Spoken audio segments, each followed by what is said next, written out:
Sunday காலையில அப்படின்னாலே கொஞ்சம் ரிலாக்ஸா, கொஞ்சம் ஜாலியாவும் இருக்கும். ஏன்னா, எல்லாருமே வீட்ல இருக்க மாரி இருக்கிறதுனாலயே கொஞ்சம் நல்லா இருக்க மாரி இருக்கும்.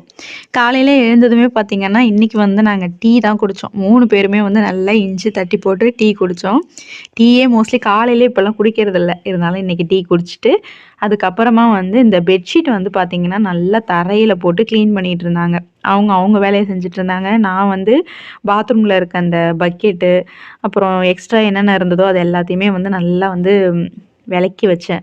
ஏன்னா, அதெல்லாம் கொஞ்சம் வந்து அழுக்கான மாரி ஆயிடுச்சு. அப்பப்போ கிளீனா இருந்தா தான் அது பார்க்க நல்லா இருக்க மாரி இருக்கும். அதனால எல்லாத்தையுமே வந்து கிளீன் பண்ணிட்டு, அதுக்கப்புறம் இன்னைக்கு காலையில பிரேக்ஃபாஸ்ட் பார்த்தீங்கன்னா, ரொம்ப சிம்பிளா தான் வந்து பண்ண போறேன்.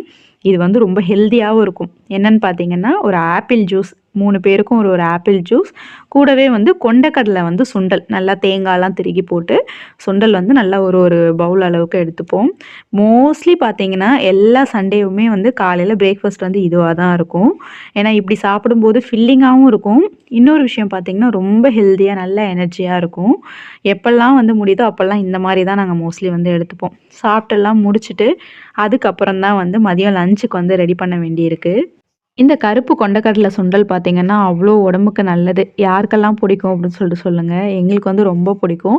மோஸ்ட்லி ஒரு ஒரு சண்டேவும் பச்சை பயிறு சுண்டல், கருப்பு சுண்டல், ராஜ்மா சுண்டல், இல்ல காராமணி சுண்டல், அந்த மாரி அப்படியே ஒரு ஒரு வெரைட்டி மாத்தி மாத்தி அந்த மாரி பண்ணிட்டுருப்பேன். அப்பதான் எங்களுக்கும் சாப்பிட போர் அடிக்காது.